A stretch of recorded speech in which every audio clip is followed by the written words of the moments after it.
Are you ready to Netflix and chill? What's everyone's favorite decade? Better yet, what's everyone's favorite decade for horror films? Is that even such a thing? Well, this next movie I'll be discussing has a mix of some of my favorite things that I love to talk about. Hello, hi, welcome again to another episode of Netflix and Chill Movie Reviews. We got a fun one on this episode. As mentioned earlier, what's everyone's favorite decade? What's your favorite decade for music, movies, or just everything in general? I'd have to say that mine is probably the 80s. I was just getting started in the 80s, but I still love 80s music, and some of my favorite movies are from the 80s. Some of the best horror movies were also from the 80s, right? Poltergeist, Christine, or Nightmare on Elm Street, in my opinion, they paved the way to what we have now. Although we view them as cheesy now, but they were the next big thing back in the day. The 80s were the shit. Time travel, horror, and the 80s are three of my favorite things in life.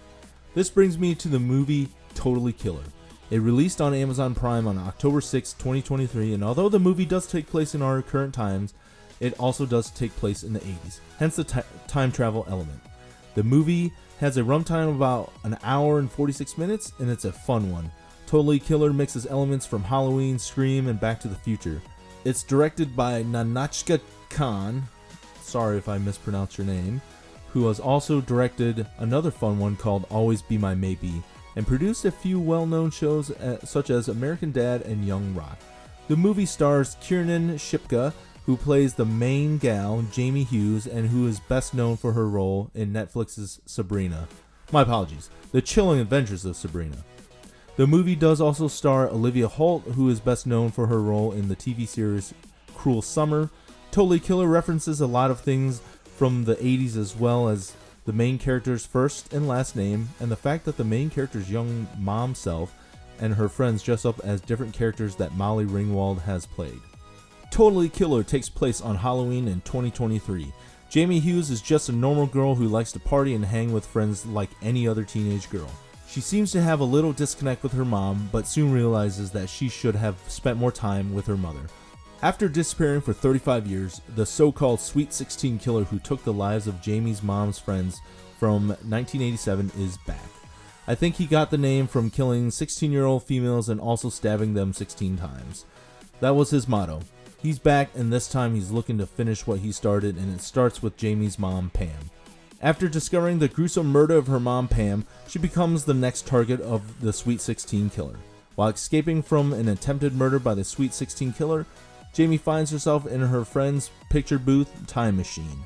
Never thinking it would actually work, Jamie takes a refuge in the booth, only to be found by the Sweet 16 killer. Jamie fends off the killer, but not before the killer stabs the time machine and Jamie is transported back to 1987. Jamie is confused about where she is at, but does realize that her friend's time machine has worked, and she finds herself in 1987. Jamie hitches a ride with a stranger to the school to meet her mom, Pam, and finds out that she is a total bitch. Nonetheless, she must try to convince her mom that there is a killer on the loose and targeting her and her friends. This is the part that I stop talking before I give too much away. It is a fun movie to watch. This film is supposed to be fun with a little bit of cheese. It does a good job of combining all the things that I love, but does so in a great way and blending it all together. Does some of the stuff make sense? Definitely not. But definitely just fun to watch, and it did bring me back to the 80s, even if it was short-lived. As mentioned, it combines elements of Scream, Halloween, and Back to the Future. The story is good for this type of movie, and it did keep me in my seats with the kill scenes and guessing who may be the Sweet 16 killer. I enjoyed it because it was a bit different and a little bit of the same, but with a slight twist. Some elements were cheesy and goofy, but I think it was done on purpose.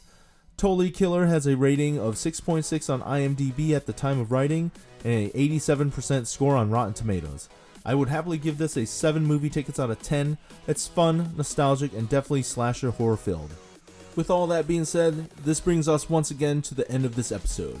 If you like this episode or any of my other episodes, please feel free to like and subscribe. Please also leave a comment below if you have any suggestions on how to improve the channel, or even if you would like to start a discussion topic about the movie. This is Netflix and Chill signing out, and we'll see you at the next one.